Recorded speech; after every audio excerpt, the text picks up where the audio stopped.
Hi everyone and welcome to Autodesk PowerMill, the complete course. I hope you are fine and well. So let's get started. We have the module number 1, which is all about the introduction to PowerMill.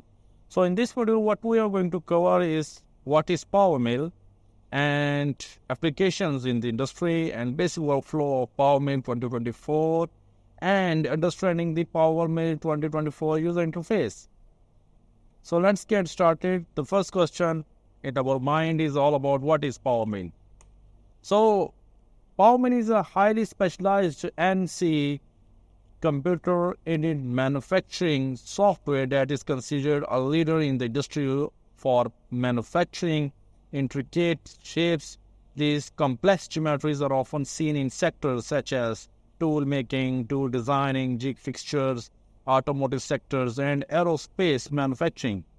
And here are some features of the PowerMill that we have a variety of milling or machining strategies in it, and high efficiency roofing quickly removes a large amount of material within minimal tool wear, and high speed finishing and 5-axis machining techniques. So moreover, we have the fast calculation times. So this software is designed for rapid calculation of toolpaths, which are the rules taken by cutting tools to shape the material.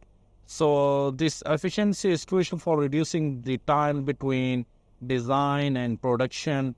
And some powerful editing tools we have. PowerMill includes robot editing capabilities that enables users to fine-tune the toolpaths. Okay, so that's it. Thank you very much.